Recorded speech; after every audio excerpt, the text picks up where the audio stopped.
بەناوی خوای گەورە و میرەبان خۆشەویستان و ئایزان لە هەر جێگایەکان سڵاوتان لێبێت. ئەمڕۆ باسی ڕۆڵی حوجرە دەکەم لە کوردستان کە چ ڕۆڵێکی هەبووە لە ڕابردوو و لە ئێستادا و کەسێک بۆ ئەوەی لە حوجرە دەربچێ پێویستی بە چییە دەبێت چەند بمێنێتەوە و ڕۆڵی حوجرە لە پاراستنی با کۆمەڵایەتیەکان چی بووە. ئێوە بیسەر و بینەرمان بن بەیەکەوە وەڵامەکەی وەردەگرینەوە.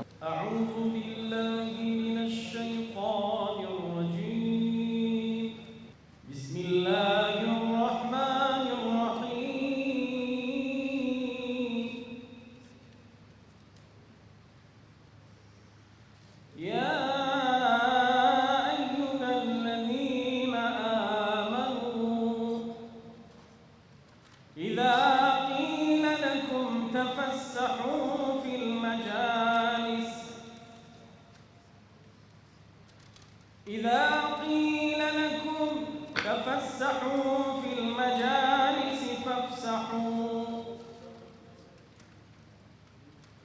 فافسحوا يفسح الله لكم وإذا قيل انشزوا فانشزوا يرفع الله الذين آمنوا منكم والذين أوتوا العلم درجات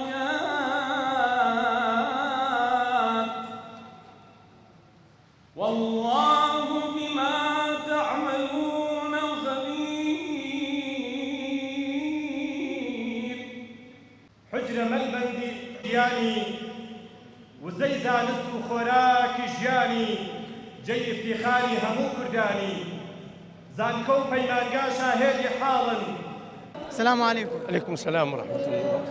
مامۆستا ڕۆڵی حوجرە چییە لە کوردستان لە چ ڕۆڵێکی هەبووە؟ حوجرە بەڕاستی لە ئەوەلی هەر حوجرە هەبووە کە خەرچی پێگەیاندیە و خەرچی فێرە زانست کردیە و خەرچی فێرە خوێندەواری کردیە و خەرک بە پێشانەکە ئەگەر زۆر لە خۆی بێزار بایە ماندی بایە لەو گوندانە دەچوو لە حوجرەی بڕک مێشتی خۆی زاخاو دەداوە لە حوجرەی بڕک ئیسلاحاتی دەکرد جێی لە فەقێ و مەلایان دەبوو قسەی خۆشیان دەکرد ئەمە عالەم هەموو ماندی بوو بەس حوجرە بوو کەوا خەرچی بینتەوە سەرێ نسحەت و ئامۆژگاری و یەکدری قبولکردن و خۆشەویستی و محەبەت لە بینیگە ئیلا لە حوجرەی دەزاندرا. حوجرە دەورێکی زۆری هەبوو لۆ هەموو ناحیەکی کەوا خەرچی بگەینی تەیەک خۆشەویستی لە بینی خەرچی پەیدا بکە زانست لە ناو عالەمێ پەیداکە لە قەدیم و زەمانەوە چیتکە نەبوو ئیلا حوجرە هەبوو ئیلا حوجرە هەبوو هیچیتکە نەبوو. چەند گرینگە ئێستا دایک و باوکەکان منداڵی خۆیان بنێرن بۆ حوجرە تاوەکو لە داهاتوودا مامۆستایەکی سەرکەوتیان لێ بەرێ بخۆی ئێستا کە ئەگەر داک و بابەکان مندارەکانیان بنێرنە حوجرە بەڕاستی کە ئەگەر لە حوجرە پێگەیشتن حتا ئەگەر لە مەلایەتیشیان نەکرد لە ئیدی زیرەکتر دەبن ئازاتر دەبن بوێرتر دەبن لە هەموو نازحێکی سەرکەوتوتر دەبن. دیارە حوجرە پێش ئەوەی بنکەکانی خوێندن و مەدرسە و کۆلیژ و زانکۆکان بێنەکایەوە منبعی علم بووە و جێی تێڕامان و تێفکرین و دراسە و لێکۆڵینەوە و توێژینەوە بووە. لۆیە سەرەتای خوێندن لە حوجرەکانەوە دەستی پێکرد و خوێندەواری و سەقافەت و ڕۆشنبیری و خوێندنەوە و نووسین بەڕاستی دەگەڕێتەوە فەخر و شانازیەکەی لە بۆ حوجرە. حوجرە بەردی بناغەی سەقافەت و زانست و زانیاری لە کوردستاندانایە. جیاوازی چیە لە نێوان ئەوەی کە لە حوجرەوە دەبێتە مامۆستا و ئەوەی لە غێری حوجرەش دەبێتە مامۆستا؟ دیارە مانەوەی فەقێ لە ناو حوجرە لەوە وەرگیراوە کاتی خۆی پێغەمبەری نازدار صلی الله عليه وسلم کە لە ئەشکەوتی حیرا ماوە دوایی علمی وحی وەرگرت دوای هاتەوە پەخشی کردەوە لە بۆ ناو عالەم. لازمە ئەوەی ببێ بە بانگخواز یان ببێ بە زانای ئاینی مدەتێک لە ناو مزگەوتەکان بمێنێتەوە خەڵوەت کە علم وەرگێ تەقوا فێر بێ. جیاوازی نێوان ئەوانەی دەرچووی حوجرەن ئەوانەی دەرچووی حوجرە نین ئەوانن کە ئیلتیزام و سەبر و تحمل و ئاداب و ئەتەکێتیان باشترە ئەوانەی کە لە حوجرەکان دەمێننەوە. حوجرەکانی کوردستان بە درێژایی مێژووی میلەتی کورد دەورێکی زۆر گەورەیان بینیوە لە پارێزگاریکردن لە ئاینی پیرۆزی ئیسلام لە هێشتنەوەی میلەتی کورد لە سەما ئاینی ڕەسەن و پیرۆزە و لە بەرهەمهێنانی زانای گەورە سەرکردەی گەورە ئەدیبی گەورە ئەگەر تاریخ و سەری مێژووی میلەتی کورد بکەی هەچی ئەدیبە گەورەکانە سەرکردە سیاسیە گەورەکانە پیاوە گەورەکانی میلەتی کورد هەمووی خەریجی کولیە و مەدرسە دینیەکان و مزگەوتەکانن. لەبەر ئەوە ئێمە ئیسیقنای لێ ناکەین ئەبێ بەردەوام حوجرە ئێتیمامی پێ بدرێ، مامۆسایانی گەورە پەروەردەکە بۆ ئەوەی ئەم میلەتە موسڵمانە لەسەر ئەم دینە پیرۆز و مبارەکە بەردەوام بێ. ڕاستی داوا بە کورتی باز ناکرێت بزانین ڕۆڵی حوجرەت گرنگیەکی هەبوو لە پێشخستنی کوردستان، بەڵام ئەگە لاپەڕەکانی مێژوو ئێستاشی لەگەڵ بێ هەڵدەینەوە بۆمان دەردەکەوێت کە زۆربەی ڕۆشنبیران و شاعیران و زانایان و حتا ڕێبەرانی سیاسی و نیشتیمانی و قەومی کورد هەر لە دەرچووی حوجرەکانی کوردستان بوون. لە ئێستاشدا الحەمدولیلا کوردستان کۆمەڵێک حوجرەی زۆر باشی تێدایە، کۆمەڵە زانای بلیمەت و شارەزا بەرهەم دێهێنێ و دەورێکی باشی هەیە بۆ بەرەو پێشخستنی کوردستان لە ڕووی زانستی و علومی شەرعیەوە. چەند گرینگە دایک و باوکان منداڵەکانیان منداڵی خۆیان بنێرنە حوجرا بۆ ئەوەی لە داهاتوودا مامۆستایەکی سەرکەوتوی لێ دەربچێت؟ بەڵێ بەنسبەت باوکودایک ئەگەر بیانەوێ منداڵەکانیان دوا ڕۆژێکی ڕاستەقینەی چاکیان هەبێ و لە دنیا و لە قیامەت ئیسیفادەیان لێ بکەن، بەڕاستی منداڵەکانیان بنێرن بۆ حوجرە معتەبەرەکان بۆ ئەوەی کە فێری علومی شەرعی بن، لە فێری علومی ئەسڵی شەرعی بن، چونکە لە حوجرەدا ئەو علومانە زۆر بەوردی و بە زانستیانە دەخوێندرێ. دوجار احتیمام بە زانستی سەردەم و شەهادە و بڕوانەمەکانیشان دەدرێت لە حوجرەکانی کوردستان لە ئێستادا، هەر ئیکتیفا ناکرێت بە حوجرە.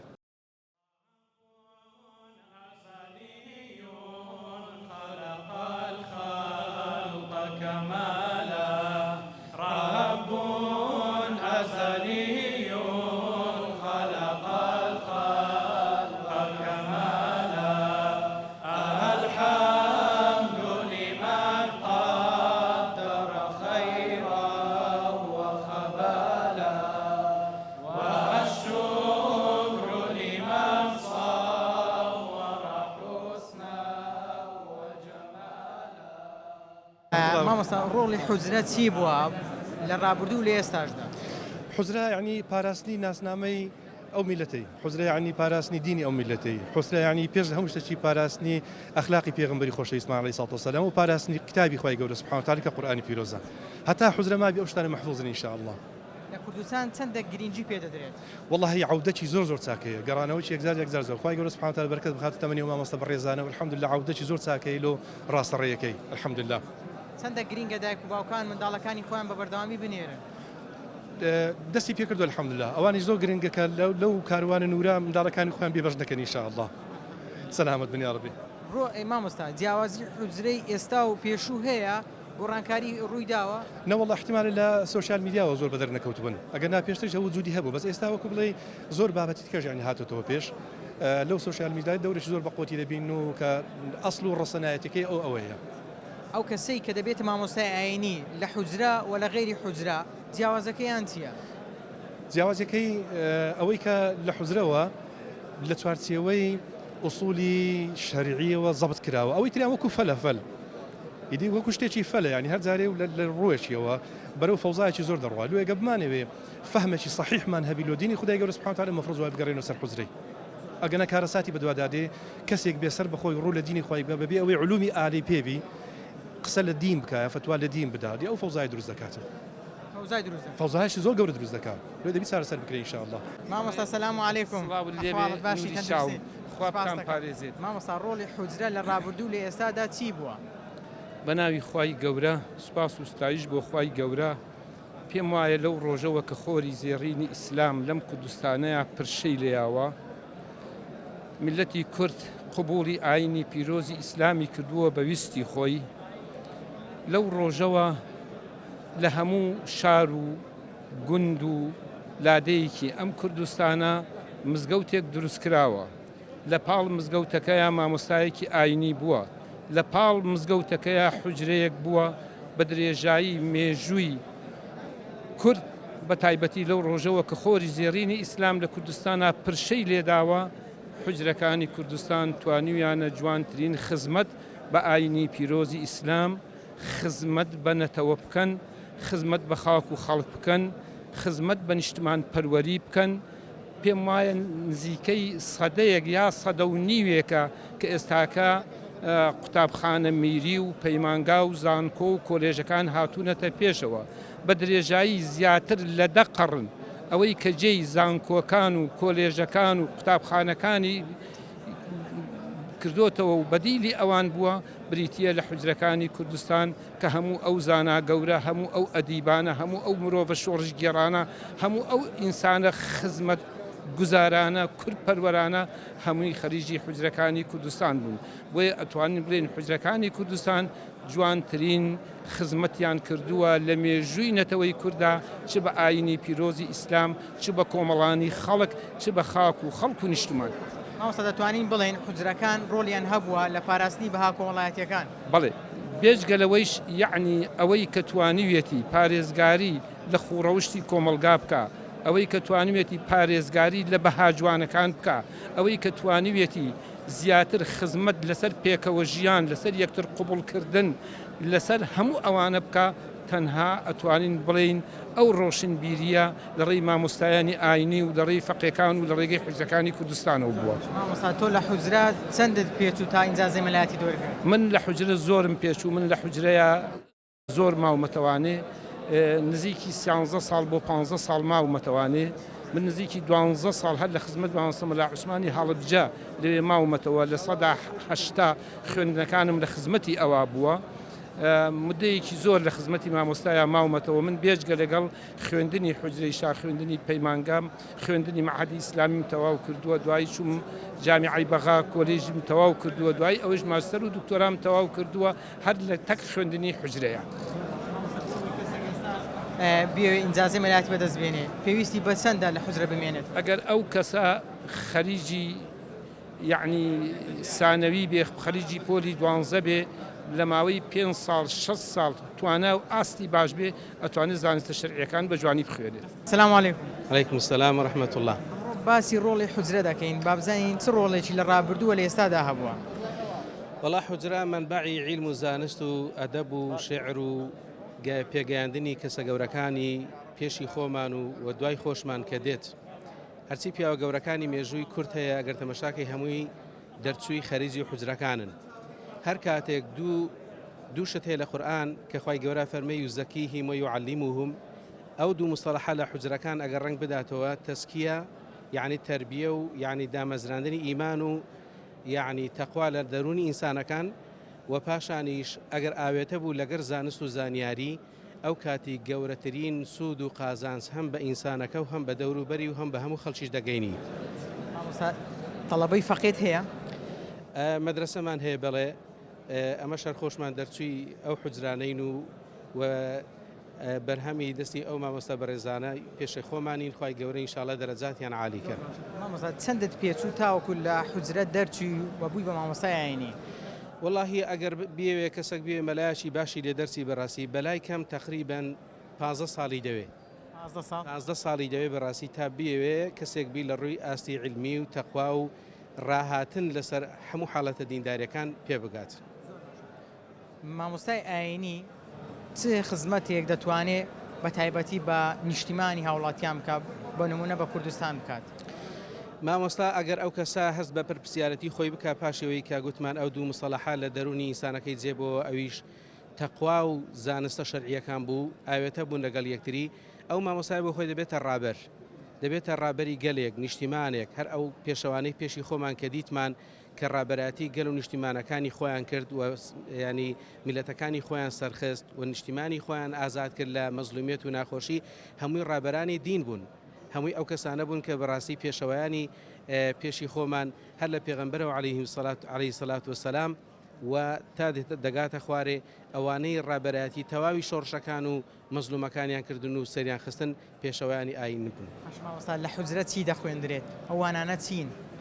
لە حوجرە تەبعاً ئێستا زانستەکان کەمتر بوویتەوە لە چاو پێشتر کە زۆر بەڕاستی ئەهمیەتی زیاتر بوو مەسەلەن نەحو و سەرفە و بەلاغەیە و تەفسیرە و فقه و یعنی تەواوی علومەکان علومی بەلاغەیە ئەو علومانە کە زۆر پێویستن لە بۆ تێگەیشتن لە قورئان و سنەتی پێغەمبەرمان صلی الله علیه وسلم و پاشان دوایی ئەوەکانی دیکە بە قۆناغبەندی دێ بەڵام ئەوانە ئەساسیاتی فێربوونی زانستە شەرعیەکانن.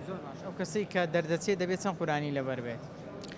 واللهی مەرج نییە زۆر پێویستە بەڕاستی کەسەکە ئیجازەی مەلایەتی وەرەگری بەڕاستی لەگەڵ علومە شەرعیەکانیش و حافظی قورآن بی یان قورآنش زۆری لەبەر بەڵام تێگەیشتن لە مەفاهیمەکانی قورآن تێگەیشتن لە جەوهەر و ڕۆحی قورآن زۆر گرنگترە لەوەی کە هەموو حیفزی قورآن بکەیت. عولەما و زانایان لەلایەنی پێغەمبەری خۆشەویستمان درود و سەلامی خوای لەسەر بێ خەڵات کراون بە گەورەترین خەڵات کە ئەویشتیە پێغەمبەری خۆشەویستمان درود و سەلامی خوای لەسەر بێ زانایان و عولەمایانی کردوونەتە میلادگەری خۆی کە ئەو میلادەش بریتیە لە چی لە سەروەت و سامانی قورئان، بریتیە لە سامانی فەرمودەی پێغەمبەر، بریتیە لە ئاگاداری لەسەر ئەحکام و زانیاری بەسەر شەریعەت و فقهی ئیسلامی. مامۆستای بەڕێز ڕۆڵی حوجرە لە ڕابردوو چی بووە و لە ئێستاشدا چییە؟ والله ڕۆلی حوجرە ڕۆلەکی ئیمانی، علمی، سەقافی، کۆمەڵایەتی، حتا جانبی اقتصادیش بابرین ڕۆلی زۆر کاریگەر بووە. جارێ بە تایبەتی لە پێگەیاندنی زانا و دانایەکان، شاعیر، ئەدیب. ئەوجە باسی چێ بکەین؟ ئەو هەموو زانە و عولەمانەی کە هەیە لە مامۆستای مدەڕیس و مامۆستای بالیسانی و مامۆستای خەڵتی و مامۆستای ئیدی هەر یعنی ناویان بەڕاستی برین هەر چەندی برین ناوەکانیان هەمووەکو ئەستێرەکەن لە ئاسمانی علم و زانست و ئەدەب دەدرێژێتەوە بەڕاستی. جا لە پێگەی کۆمەڵایەتی تو تەماشاکە ئەو عیلاقە سارد و سڕی ئێستا لە مابینی خەڵک هەیە، تو تەماشاکە لە ئیجازە نامەکی ئاوها کە کۆمەڵک فەقێ تەخەڕوزیان کردنەوە بووینە مامۆستا و زانا و دانا الحەمدولیلا کەەوە مەرحەلەی بیدایەتە ئینشەڵڵا زیاتریش بەرەو پێش دەچن. یەک لە یعنی زێباری هاتیە، یەکەچی دیکە لە منطقەی فلان شوێن، یەک لە هەموو عەشیرەتە پێکەوە کۆبوویتەوە تەنها هەر ئەو دوو مامۆستایانە عائیلەکەشیان عەشیرەتەکەشیان تو تەسەوڕکە ئەوە هەمووی پێی دەگوترێ ینی بەخۆشی زمانی عەرەبی دەرێ ڕەبط اللحمە یعنی هەمووش ببوورە یەکتری ماز دەکەن ڕێزی زۆر لە یەکتر دەکەن. والله ئەو ڕۆکە ئێستا ئەو خەڵکەی دەبینی وەکو جێژنەی وایە، جێژنەی علمی، جێژنەی کۆمەڵایەتی، جێژنەی مەسەلەن کوردستان زە بەڕاستی بەوەی جوانە خۆشی و کامەرانیەک ئەگەر مابی لە کوردستان بە دەرەجەیەک بەڕاستی برین حوجرە، زانست، علم، مزگەفتەکان ئاوەدانن بە فەقێ الحەمدولیلا. ئەو منهەجە جوان و ڕێک و پێکەی کە زانایان پێشتر لەسەری پەروەردە بوون ئێستا هەمان ئەو منهەجە بەڵام بە شێوازێکی بابرین معدل وەکو دەرێن تعدیلاتەکی لە بۆ کرایە کتێبە نوێیەکان الحەمدولیلا. فەقێی ئێستا یعنی ڕۆشنبیرە، کتێب دەخوێنیتەوە لە خوای بەزیادبی، یعنی اختیلات هەیە، تێکەڵبوون هەیە، بوویتە سەبەبی ئەوەی بەڕاستی حتا ئەو خەڵکانی کە لێک زویر و عادزن لە هەموو جانیبەکان بابرێن، حتا ئەگە زانیبی سیاسیش بابرێن حەزمانینە زۆر تێکەلبین لەو بابەتەی بەس حتا لەو جانیبەش بنێ دەبینی لێرانە ئاشتن تێکەڵن تۆقە لەگەریەکی دەکەن مسافحە دەکەن. یعنی تو مەسەلەن مامۆستا مەلا عوسمانی عەبدولعەزیز مەسەلەن کاتی خۆی لە هەڵەبجەی ئەو عالیمە خۆی بەخۆی یەکەم کەس بوو مامۆستا مەلا عوسمان کە ڕابەری برین بزوتنەوەی ئیسلامی قەدیم و ڕابوونی ئیسلامی ئێستاش چەندان ئەو ڕابوونە یعنی سبخێر و بەرەکەتشی لە دای خۆی بەزێشتە قەدیم مەسەلەن ئەو مامۆستا مەلا عوسمان و کۆمەڵک زانایدی ئەوانە یەکەم کەس بوون کە یەکێتی زانایانی ئاینی ئیسلامی کوردستانیان دروست کردیا ئەوجا دەستیان هەبووە لە خەباتی ڕزگاری خوازی ئەو گەلە یعنی خەڵکیان هاندایە خەڵکیان وشیار کردیتەوە. مامۆستایانی ئاینی دەرچوانی فەقێ حوجرەکان ڕۆڵیان هەبووە لە وشارکردنەوە و لە ڕێبەرایەتیکردنی خەڵکی کوردستان. بەڵێ ڕێبەرایەتیکردنەشی زۆر جوان و زۆر ڕێک و پێک ئەوجا بە عقاری خراپدا نیان بردینە، فێری خیانەتیان نەکردینە، فێری خاکفرۆشیان نەکردینە، فێری ئەویان نەکردینە کە دوژمنایەتی یەکتر بکەن. حتا ئەگەر زۆر جاری وا هەیە ئەو قسەش هەر دەکەین یعنی ئەگەر مامۆستایە لەگەر مامۆستایەک تو سوء تەفاهومەکیش هەبی ئەو شتە هەر وارد بووە لە ناو عولەمایان. دەبین یەکێک ئەوە ڕەئیتی ئیجتیهادیتی لە بۆ نمونە تازە مامۆستایان باسییان کرد ئەوە دەرێ لەسەر مەزهەبی ئیمامی شافعی دەڕۆم ئەویت کە دەرێ مەزهەبی فلانە عالمەکە هەمویان معتەبەر و مجتەهیدن. حتا ئەگە زۆر ئەوە بی یعنی لە خەریتە عامەکە بابرین لە نیتاقی عامە دەرنەچووە ئاداب احترام ڕێز و ئەوە جا چ جای ئەوەی کە خوا نەخواستە یعنی زەربە لە یەکتر بدرێ. خۆی هەر هەیە ئینسان دائما اختلاف هەر هەیە، اختلاف مثلا للرأي، اختلاف للزمان، اختلاف للهجة، لجلك وبرك، حتى لخواردن اختلاف هي. ويانا كتابي حجري ياخذ درسوي. والله من بخون كتابي حجرة هم لا أزرج داخلي بمان جاي أزهر. چەند ساڵە لە حوجرە دەخوێنی؟ وەکو ساڵ 2 ساڵە تقریبا 2 ساڵ و نیوە. لە ماوەی 2 ساڵ چی فێر بووی؟ الحمدلله لە خۆی بزاد بی کە بە دینی خوای فێر بووینە لەسەر دینی و لێ ڕاتینە الحمدلله و هەموو شتە لە ڕووی تەقواوە ڕاستی ولا ڕووی دەرس و لە ڕووی عیلم و عیرفانەوە لە کتابەکانی عەرەبی لوغەی عەرەبی وەکو نەحو سەرف و بەلاغە و مەنتیقەوانە ڕاستی چەند عیلمێکی ئیلاهی فێر دەبی وەکو تەوحیدەوانە. ئەو وانانەی کە لە حوجرە دەخوێنن چییە؟ یعنی چوانێک دەخوێنن بێجگە لە نەحو سەرف و بەلاغە؟ وەکو چۆن ببینە داعی یاخود ئوسوڵ الدعوە چۆنێک داواکردن دەبی ئینسانی داعی چەند ڕۆژ تێشتە دەبی ئەوانە دەخین وەکو فقه وەکو عەقیدە ئەو بابەتە ئەنج دەخنرێت لە حوزرە. چەند ساڵی دیکە تۆ دەردەچی و دەبی بە مامۆستای عینی؟ ئینشاءڵڵا بەحەول و قووەتی خوای گەورە ئەگەر هاتوو ئەمە چکە میسڕشمان لە پێشە یعنی کە سەر 6 تاوە دەکەین دەچنە میسر ئەگەر هاتوو نەچنە میسر ئینشاءڵڵا 3 سار چارێک ئەوە 2 سار سارەوە.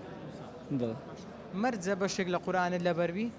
ناوتە مەرز لە بۆ حوزرە بەڵام تو کاتێکە هەموو عیلمی دەخینی مەسەن لە چەند کتابەکی و ئاەتی دەخینەوەی دەخینەوە تو تاوەکەرێک لەوانەیە بتە 10 جزء قورئان یاخود 5 جزء قورئان. بەویستی خۆت هەڵت بژاردیان دایک و باوکت کەسێک ڕێنوێنی کردی ئامۆژگاری کردی کە بچی؟ مامۆستاجان بەخۆی حوزرە چۆنە دەبی ویستی خۆت لەسەر ویستی خۆت لەسەر نەبێ ئەوە هەر مەسیر و توازینانە لە حوزرە ئەتوو ئەگەر هاتوو ویستی خۆت لەسەر نەبێ هەر شتێک بە زۆری بی ئەوە باش نییە. بۆ تا پرسیارم ئەوەیە بۆ دەتوێت ببی بە مامۆستای عینی؟ لەبەرەوەی خزمەتی دینی ئیسلام کەین و ببینێت چەند عالمێکی گەورە لەسەر عالمەکانی پێشە خۆمان ئەوە هەموو شتە لە خوای بەزدادی. السلام عليكم. عليكم السلام ورحمة الله وبركاته. قوتابی حوزرەی؟ أري والله. لە کێوە قوتابی حوزرەی چەند ساڵە دەخوێنی؟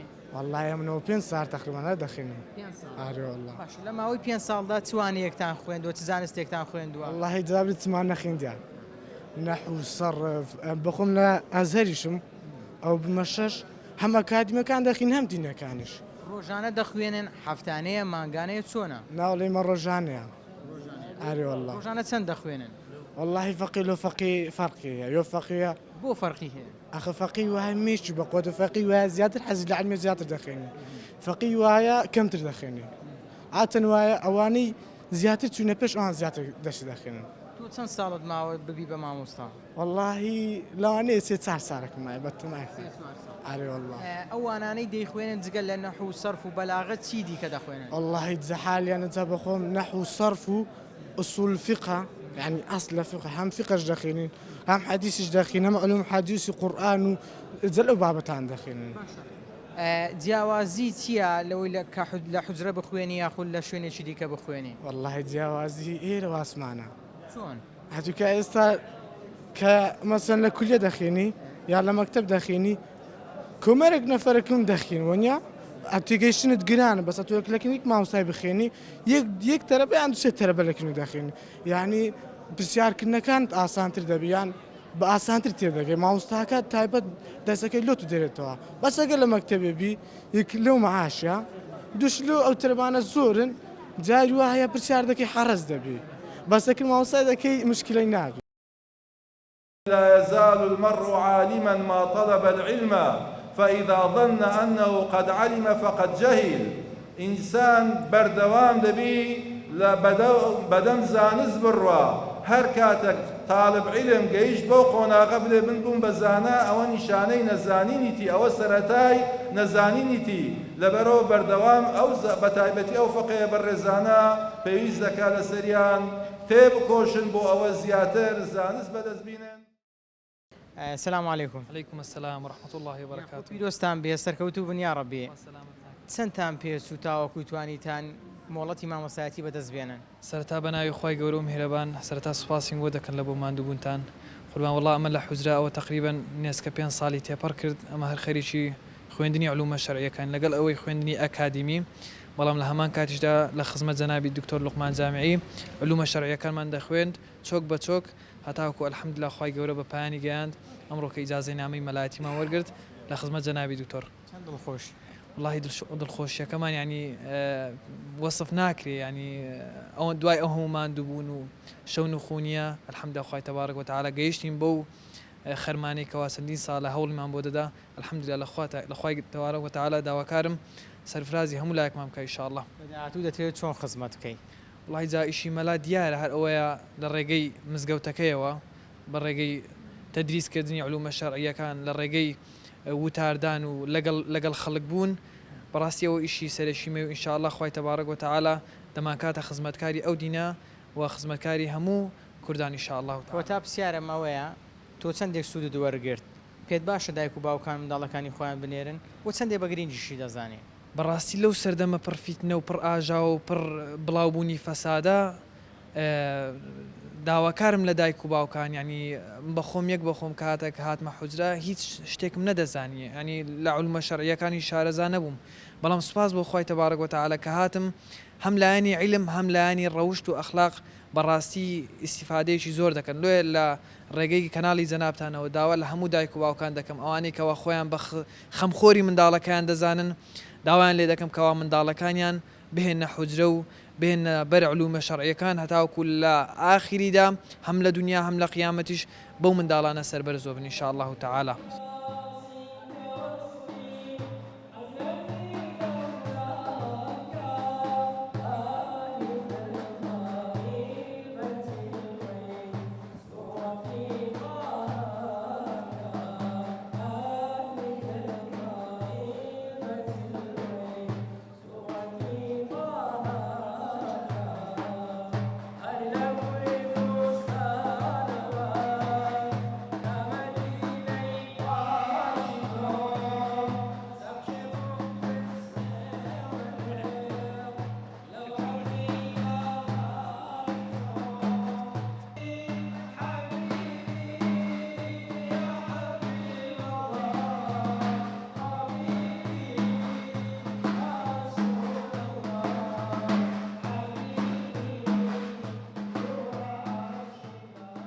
السلام عليكم. وعليكم السلام ورحمة الله وبركاته. بخير. يا أخوة بيروستان بخواي جورا سركوتي دنيا قيامتان. بخير من سپاسانكم. ما بزانم شون ويستد ببيا مامۆستای ئاینی چەند ساڵ لە حوجرە بووی؟ بەڵێ قوربان سرەتا بەخێراتنی جەنابتانەکەم بەڕاستی عەزەتتان چێشا والله هەر لە بنەماڵەوە ئەمە حەزمان لە مەلایەتی بووە لە قەدیمەوە بابم دیارە لوی نەڕخسای بیتەمەلا بەس ئەمەی کردە خزمەتکاری دین ئینشاءالله هەر بەونە عەش دەمینەینەوە والله سرەتا کە چوومە مەدرسەی ئیسلامی تەبعاً زۆر بوو بەس کە هاتمە و لێرە کولێ شەریعە لەوێن دەرێ هەوڵمدا لەگەر کولیەکە دەرسەکانیش تەواوکەم الحەمدولله لە خزمەت دکتۆر لوقمان جامعی توانیمان هەم کولیەکە و هەم دەرسەکان لە خزمەتی تەواو بکەین و منهەجەکەی تەواو بکەین و بینە مەلا الحەمدولله. لە هەولێر دەمایتەوە؟ بەڵێ طبعاً لە هەر حوجرە یعنی مانەوە لە حوجرە. ژیانی حوجرە چۆنە؟ چێژێکی هەیە؟ والله قوربان ژیانی حوجرە وا باس ناکرێ ژیانی حوجرە گەلک شتی هەیە خۆشی هەیە ناخۆشی هەیە ئیدی هەم بە هەموو شتێکی چییە مامۆستا؟ والله خۆشیەکەی ئەوەیە لە دنیای لەو دنیای دووری کە ئێستا گەنجان تیاندایە بۆ نمونە لە دنیای موبایل و ئینتەرنێت و ئەوشتانە دووری زیاتر کۆبوونەوەی لەسەر سفرە قسەکردنە مناقەشاتە ئیدی دەچنە ناو بابەتی عیلمی ئەوە زۆر چێژبەخشە بەنسبەت بەمەی مەلا بەمەی فەقێ الحەمدولله زۆر خۆشە سوحبەتی گەلک خۆشمان هەیە ئیدی هەر ئەو شتانەیە. جگەل لە بابەتەکانی بەلاغە و علمی سەرف و نەحو چەندێک توانی وتە قورآانی پیرۆز دەبەر بکەیت؟ بەڵێ والله قوربان قورآن لەبەرکردن سەرەتا لە مەدرسەی ئیسلامی هەر بە منهەج بووە یعنی هەر ساڵی جزئەک بووە الحەمدولله توانیمانە بە پێی مراجعەش ئەگەر مراجعە بکەین الحەمدولله باشمان لەبەرە بانە بتە ڕێایی هەر وەکو مەبەستم هاندانە الحەمدولله والله قورآن لەبەرکردن وەکو مامۆستا جەمال کە یەک لە مامۆستاکانمانە یعنی یەک لە نسیحەتەکانی ئەوەیە ئەگەر ئەو عیلمەشتان وەرگرت لای خوای گەورە نامنە عالم ئەو قسەی پێوتین پێشەوە ئینجازە وەرگرین فەرمووی ئەگەر قورآن لەبەر نەکەن لەگەر قورآنە نەبن قەت لای خوای گەورە عالم نینە ئەوزە ئینشاءالله هەمومان لەبەر نییە بەس ئینشاءالله بەجێی ئەو وەسیەتەی مامۆستا جەمال کە کردیتی ئینشاءالله بدەست بکەین بە قورآن لەبەرکردن و تاوای قورآن لەبەرکەن ئینشاءالله. سڵاوی خوای گەورەت لێ بێ و یاخوا لێت مبارەک بێ و خوای گەورە سەرکەوتی دنیا و قیامەتان کە. عەلەیکم السەلام ورحمة الله وبركاته سلام دنیا ڕەبێن یاخوا بەخێر بێن سەرچاوانمان ئەزیەتان کێشا بۆ ئەو بەرنامەیان. مامۆستا ژیان لە حوجرە چۆنە و تۆ چەندێک مایەوە لەکوێوە هاتی تاوەکو لە حوجرە بمێنیەوە؟ ژیان لە حوجرە واتە دابڕان لە سۆشیال میدیا دابڕان لە خۆشیەکانی دنیا ئەوانەی کە ئێستا بە خۆشی ئەزانن بەڵام ئەو خۆشیانی دنیا خۆشیێکی کاتیە خۆشیێکی جەستەییە بەڵام خۆشی حوجرە ئەوەی کە لە حوجرە دەمێنێتەوە ئەو خۆشی ئەو لەزەتەی کە لە حوجرە وەردەگرین ئەو خۆشی ڕۆحیە خۆشی ڕۆحیش تەنها لە ئاینی پیرۆزی ئیسلام داماوە تەنها لە حوجرەکان داماوە ئێستاکەم ئەمن بۆ خۆم نزیکەی 5 ساڵان لە خزمەت جەنابی دکتۆر لوقمان جامعی دەستم کردووە خوێندنی علومی شەرعی دوای 5 ساڵ لە هەوڵدان و لە ماندووبوون توانیم بە 5 ساڵ منهەجی حوجرە تەواو بکەم لە گوندی بشیریان لە لای گۆرانەتی هاتوومە. مامۆستا چۆن دەتوانی با بڵێم بە دیاریکراوی چۆن دەتوانین لە داهاتوو خزمەت بە نیشتیمان و بەم وڵاتە بکەیت؟ حتمما ئێستا کە ئەوەی کە بیە خزمەت بکات بە خاک و نیشتیمان ئەوانەی کە بە دڵسۆزی دەیانەوێت خزمەت بکەن تەنها و تەنها مامۆستایانی ئاینینە چونکە مامۆستایانی ئاینی دەزانن کە کۆمەلگات چ کەمەکوریەکێ کۆمەلگا پێویستی بە چ شتێکە بۆ ئەوەی کەەوە ئەو شتانە جێبەجێ بکەن کە خەڵکە دەیان داوا دەکەن چونکە هەر خەڵکە کە داوا لە مامۆستایانی ئاینی دەکات بە تایبەتی لە ڕۆژانی جومعە لە ڕۆی وتاری هەینی باز لە کێشەکان بکە باز لە چارەسەری کێشەکانیش بکاتن کە ئەوان کێشیان هەیە بۆیان دیاری دەکەن و وتاریان بۆ دەدرێتن ئەوەی کە لە حوجرە دەخوێنێ مەرجە خێزاندار بێ یان خێزاندار نەبێ چۆنە؟ ئەوە پرسیارێکی زۆر سەیرە چونکە ئەگەر هاتو کەسێک بێ علومی شەرعی بە تەواوەتی بخوێنەوە خێزانداریش بێتن قورستر دەبێت لەسەری زۆر ئەرکێ قورستر دەبێت قورس دەبی؟ بەڵێ بۆ قورس دەبی؟ ئەخر مەشغەڵەتی ماڵ مەشغەڵەتی خێزان مەشغەڵەتی منداڵ مێشی مەشغوڵ دەکات لە علمەکان دووری دەخاتەوە ئەلحەمدولە خۆی گەورە ئەو فەزڵێ گەڵمان کرد و هەر 5 ساڵەکەمان تەواو کرد ژیانی هاوسەرگیمان پێک نێناوە تا ئێستا نەچی ناو پرۆسەکە؟ نەخێر لەبەر علومی شەرعی ینی بخوێندنی ئەو زانستانە و ئەو علمانە ینی مەزاری ئەوە نابێت کە مەشغوڵی ماڵ و خێزان بی چووکە ئەو علمانە هەندێکیان قورسن بە تایبەتی قۆناغی کۆتایی نزیکەی چەند ساڵێکی دەوێت تەنها قۆناغی کۆتایی ببڕی بۆیە مەشغوڵ بوون بە خێزان و ماڵ و منداڵەوە دوور دەخاتەوە لە علم زانستەکان بەڵام لەگەر ئێمەش کەسێەوە هەبوو کە خێزاندار بووە بەڵام لە ئێمە بەتەمەتر بوو. یاخوا سەلامەت یا ڕەبی لە کۆتاش دەستخۆشیێکی زۆر گرم لە مامۆستایەکانمان هەرهەموویان بەگشتی بە تایبەتیش مامۆستای گەورەمان جەنابی دکتۆر لوقمان جامیعی و مامۆستا جەمال کاکۆ کە ڕۆژانە تاوەکو ئێستا بۆ ماوەی 5 ساڵ لە خزمەتیاندا بووینە ڕۆژانە دوای نوێژی بەیانی دوای نوێژی عەسرەکان علم و زانستیان بە فێری ئێمە کردووە تەنها ئەو دەتوانین بڵێن خوای گەورە پاداشیان بداتەوە بە فیردەوس الأعلا. بەڵای زان و خۆشەویستان بێگومان حوجرە ڕۆڵێکی گرنگی هەبوو هەم لە ڕابردوو هەم لە ئێستادا بۆ پێگەیاندنی تاکێکی تەندروست و بۆ پێگەیاندنی مامۆستایەکی سەرکەوتوو و بێگومان ئەوانەی کە لە حوجرە دەردەچن مامۆستای سەرکەوتوو و ئارامگرترن و خەڵکانێک نین کە خەڵکی دیکە تەکفیر بکەن و خەڵکی دیکە بە لاڕێدا بدەن یان خودت ڕێگایەکی خوا نەخواستە لار و لەوێر نیشانی ئەو کەسانە بدەن کە شوێن کەوتویانن بێگومان ئەوانەی کە لە حوجرە دەخوێنن دەبێ بمێننەوە ماندووبوونی زیاتر دەچێژن و ئەرچیان زیاترە و ئەوانانەی کە دەیخوێنن نەحوە سەرفە بەلاغێ ئوسول فقه و کۆمەڵێک بابەتی دیکە و دەرچوون لەو حوجرەیە ینی لە کەسەکانەوە دەگۆڕێت بە پێی ئاستی زیرەکی کەسەکان دەگۆڕێت بۆیە پێویستە و گرینگە دایک و باوکان هانی منداڵەکانیان بدەن و ڕێیان بۆ خۆش بکەن کاراسانیان بۆ بکەن تاوەکو منداڵەکانیان بتوانن بچنە حوجرە و ئەو حوجرەیەش لە کوردستان و بەبەردەوامی بپارێزرێت چونکە مامۆستایانی ئاینی بەها کۆمەڵایەتیەکانیان پاراستووە ینی کاریگەری باشیان هەبوو لەسەر بەهێزکردنی پەیوەندی کۆمەڵایەتی و گەرم و گوڕکردنی خەڵکی لەگەڵ یەکتری من تا پرۆگرامێکی دیکە بەخوای گەورەتان دەسپێرمە شاد و کامەران بن خواتان لەگەڵ.